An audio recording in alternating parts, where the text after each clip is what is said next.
everyone to make a cake for a friend or for a special occasion. This speech is going to give you the basic steps to do so. Hi, my name is Reno, and I'm a pastry cook and a recent baking and pastry arts graduate.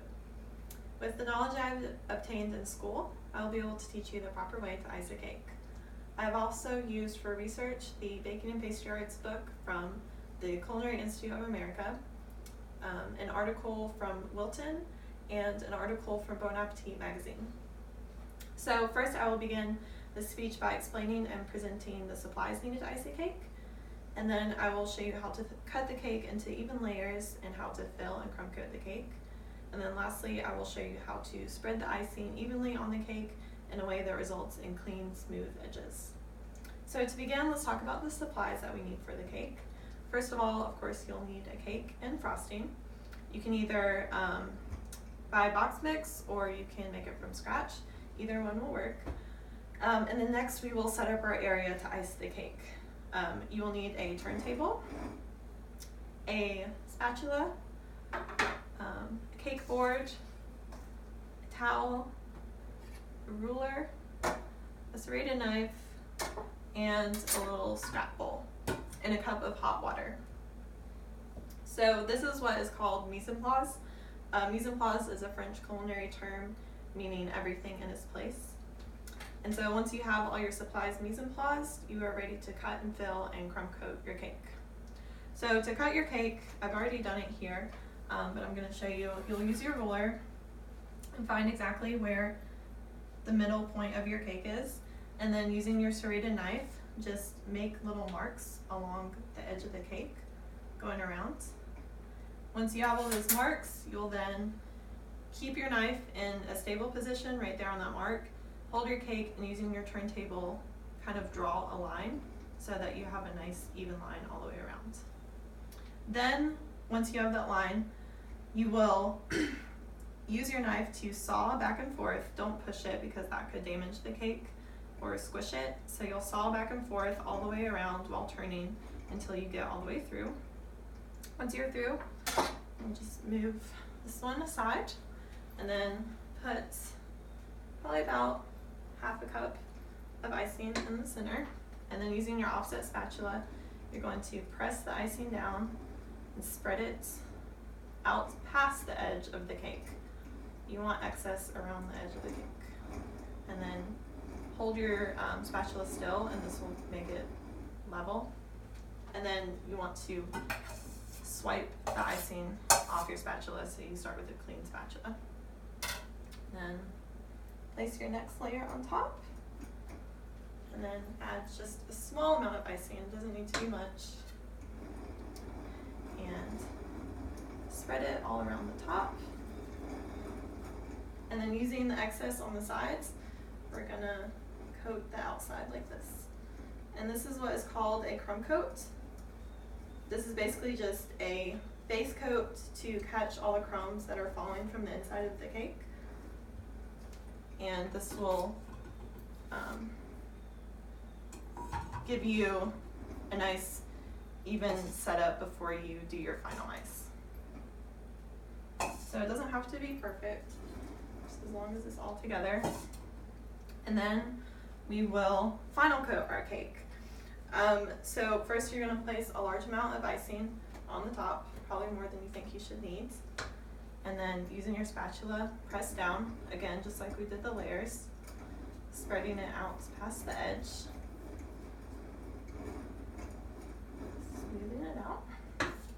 And then using the excess that came off the edge, you'll move it down the sides and kind of use a back and forth motion to spread your icing without it picking up the cake underneath. And then once you have it completely coated, kind of hold your spatula still and turn your turntable, and this will make it a little bit more even. And then this is where the hot water comes in. You're going to place your spatula in the hot water for a few seconds, and this just warms it up, and then you'll dry it off, and then your spatula is still kind of warm, and this will just give a nice even smoothness to the outside. See that? And then for the top, you'll have this excess icing on the top.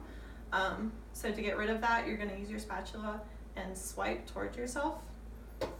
And that kind of gives it a level horizontal line on the top. Just pull it towards yourself until you've gone all the way around, and wipe your spatula clean each time. And then there you have a nice cleanly iced cake. You can also go around and using your spatula make a little design if you want to do something different, and this can be a little bit messy and it still looks professional. So now you have a beautifully iced professional looking cake, and from here you can decorate it however you want. So throughout this how-to speech, I've shown you how to properly ice a cake by setting up your supplies, the techniques to cut and fill your cake, and the steps to evenly and smoothly coat the cake in icing. I hope that you will take away these techniques that I've shown you and practice icing your own cake, and I hope that you're able to put these skills to use the next time a birthday or special occasion rolls around. All right, does anyone have any questions? Yes. From the very beginning when you start and all the way to the end when you're decorating, what do you say the general timeline is? How long does it take? So for just icing a cake, and then if you wanted to add more intricate decorations on top, it could take anywhere from an hour for beginners to 2 hours, or for people with more skills and more experience, it could take as little as like 15 minutes. It just depends on how much decoration you want to put on top of your cake and how big your cake is as well. What else can you answer? So a cake like that, what's the typical cost, to make one from scratch versus, out of the box? I would say to make it from scratch, it's probably going to cost anywhere between $15 to $25, and that's just buying all the supplies you need, the flour, the sugar, everything, to make start to finish. So obviously your cake, like a cake box mix, is going to be cheaper, but you're going to get better results making your own cake, and for me, I think it's more rewarding. So it can be sort of expensive, but it's definitely cheaper than buying a cake in a bakery, and you've got your own little personal touch to it. Another question? In your opinion, what do you find the most difficult in the icing and baking process? I think the most difficult part is making sure that you've got nice vertical straight lines around the edge, and that's another reason why this kind of spinning technique is something good to do, because it's not as noticeable. If you have a completely flat iced cake, you're going to be able to see all the little mishaps and everything. So I think the hardest part is just making sure that you have straight edges and a nice clean top. All right, thank you guys so much. Cool.